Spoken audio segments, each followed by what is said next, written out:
నా పేరు బాబ్జీ అండి. నేను 4వ డివిజన్లోని ఉప్పంగారిజన వార్డులో ఉంటాను.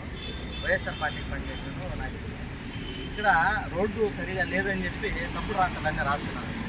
ఇక్కడికి వచ్చి చూస్తే తెలుస్తుందండి రోడ్డు ఎంత బాగుందో, ఎంతమంది ఉపయోగిస్తున్నారో. ఎమర్జెన్సీ అంబులెన్స్లు వెళ్ళినా, వెహికల్ స్కూల్ బస్సులు వెళ్ళినా, కాలేజీ బస్సులు వెళ్ళినా, ముసలి వాళ్ళందరూ కూడా ఈ రోడ్డు ఎక్కువ ఉపయోగిస్తున్నారు. ఇంతకుముందు ఈ రోడ్డు లేదు.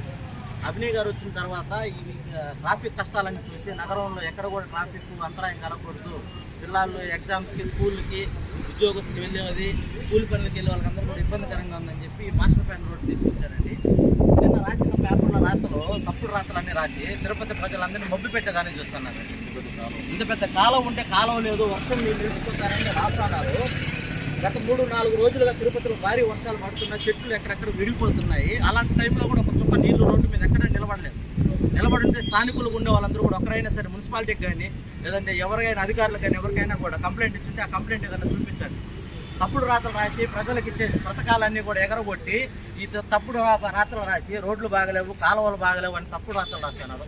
ఒక గంట సేపు ఇక్కడికి వచ్చి అధికారులు కానీ పేపర్ విలేకరులు కానీ వచ్చి కూర్చొని చూస్తే తెలుస్తుందండి ఈ రోడ్డు ఎంతమంది ఉపయోగిస్తున్నారు, ఎంతమందికి యూజ్ఫుల్గా ఉందనేది తెలుస్తుంది.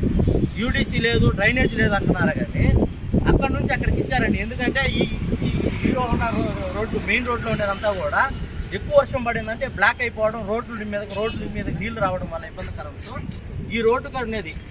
ఈ హీరో హోండా షోరూమ్ బిల్డింగ్ మాత్రం ఇక్కడ మెయిన్ రోడ్డుకి ఇచ్చారండి. ఇక్కడ ఉండేదంతా కూడా కన్వెన్షన్ హాల్ నుంచి కోర్సల కాలనీ, తెలుగు నగర్, నెల్లూరు నగరు, ఇక్కడ నుంచి కొరవైనకుంటకి వెళ్ళే రోడ్డు నుంచి అట్లా తీసుకెళ్లారు.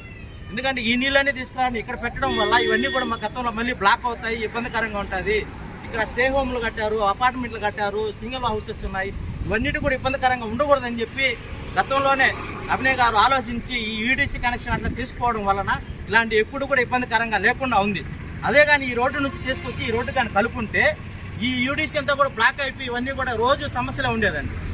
ఈ కాలం వీటి నుంచి తీసుకోవడం వల్ల ప్రజలకు సమస్య లేకుండా ఉంది. ఈ తప్పుడు రాతలన్నీ రాసి కాలువలు లేవు, యూడీసీ లేదని తప్పుడు రాతలు రాసి జనాలను ఏ విధంగా మీరు ఏం చేయాలనుకున్నారో, ఎట్లా మాట్లాడాలనుకున్నా మాకు అర్థం కావడం లేదు. ఇక్కడ ఎంతమంది వెళ్తున్నారు, రోజు కనీసం అంటే 1000 నుంచి 1500 మంది వెళ్తుంటారు రోడ్డు వెహికల్ చూస్తా. ఇంత పెద్ద రోడ్డు, ఇంత పెద్ద యూడీసీ పైపులు ఉండేది ఇంత ముందు కనపడదా జనాలకి?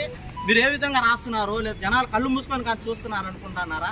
ఎందుకు రాస్తున్నారు అర్థం కావడం. దయచేసి చేసిన అభివృద్ధి పనులన్నీ కూడా గుర్తించాలి ప్రజలు.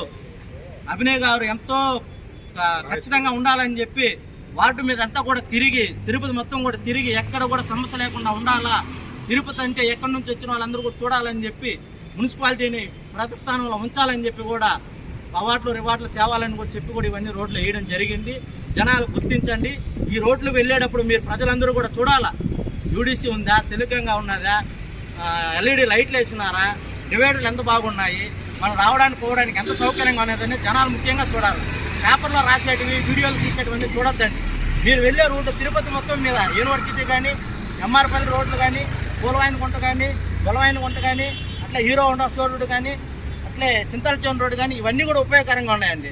ఎక్కడో లోపల కూర్చున్న వాళ్ళకి ఈ రోడ్డు ఉపయోగకరంగా లేదంటే ఇక్కడ స్థానికులను వచ్చి అడగాలండి. ప్రజలను అడిగితే తెలుస్తుంది ఈ రోడ్డు వాడుతున్నారా, వాడటం లేదమ్మా, ఎందువల్ల వేసినారు, ఎంత డబ్బులు వేస్ట్ అయింది, లేదా ఉపయోగకరంగా ఉందనేది ఇక్కడ స్థానికులకు ఉన్న వాళ్ళని అడగాలండి. మీరు ఎక్కడో చిత్తూరు నుంచి వచ్చి పొలంనేరు, మదనపల్లి నుంచి వచ్చిన వాళ్ళని అడిగితే ఏం చెప్తారు? స్థానికులకు ఉన్న వాళ్ళు అడుగుతారు మీకు ఏ రోడ్ అయితే సౌకర్యంగా ఉంటుందని. ఇప్పుడు ఇట్లా వెళ్ళామంటే రామాయణ సర్కిల్ బ్లాక్ అయిందంటే ఈ రోడ్డు ఉపయోగించుకొని ఇట్లా తిరుచానూరుకి వెళ్ళిపోతారండి. పద్మావతిపురంకి వెళ్ళాలన్నా, మాడికాయల మండికి వెళ్ళాలన్నా ఈ రోడ్డు నుంచి వెళ్ళిపోతారు. మ్యారేజ్లు ఫుల్గా ఉన్నాయంటే శ్రీనివాస కళ్యాణ మండపం దగ్గర నుంచి పద్మావతి కళ్యాణ మండపం దాటుకొని వెళ్ళాలంటే 2-3 గంటలు పడుతుంది. అలాంటిది రోడ్లోకి వేస్తే 5 నిమిషాల్లో తిరుచానూరుకి వెళ్ళిపోతారు. తిరుచానూరుకి వెళ్ళాలన్నా, అబ్బాయిగుంటకి వెళ్ళాలన్నా కన్వీనియంట్గా ఈ రోడ్డు ఇది. ఇబ్బందికరంగా అంటే గతంలో ఇట్లా అంబులెన్స్ రావాలంటే కూడా ఇబ్బందికైన పరిస్థితి. ఇప్పుడు ఈ రోడ్డు వల్ల అంబులెన్స్ కానీ, ఫైర్ ఇంజిన్ కానీ ఏది వెళ్ళాలన్నా, స్కూల్ బస్సులు వెళ్ళాలన్నా కూడా 5 నుంచి 10 నిమిషాల్లో పద్మావతిపురం తిరుచానూరుకి వెళ్ళిపోతున్నారని ఇలా తప్పుడు రాతలు రాసి జనాలు మభ్య పెట్టి ఆలోచన చేయొద్దండి. మీరు ఇస్తానన్న హామీలు మాత్రం గుర్తించుకొని అవి మాత్రం చేయండి. జనాలు ఇబ్బంది పెట్టద్దండి. ఇలా తప్పుడు రాతలు రాసి పథకాలు ఇచ్చేదాన్ని రేపిస్తాం, ఎల్లుండేస్తాం అని చెప్పి ఇవన్నీ చేసేదానికి రోడ్డు బాగలేదు, కాలువ బాగలేదు, అది బాగలేదు, ఇది బాగలేదు అని చెప్పొద్దండి. దయచేసి ప్రజలకు ఏదైతే హామీలు ఇచ్చినారో అవి చేసేదానికి కూటమి ప్రభుత్వం చూసి అవన్నీ చేయండి. ఇలాంటి తప్పుడు రాతలు, తప్పుడు ప్రచారాలు చేసేది మానుకోండి. ఇదే హెచ్చరిస్తున్నాము. ఇదే మాత్రం మీరు కఠినంగా చేస్తే మాత్రం జీవస్థాయిలో వైఎస్ఆర్సీపీని మీ పథకాలు ఏదైతే ఇస్తానన్నారో ఆ వీకపోతే అందరినీ ఖచ్చితంగా మేము నిలబెట్టి అడిగి ప్రజలకి న్యాయం జరిగేలాగా చేస్తామని చెప్తున్నాం.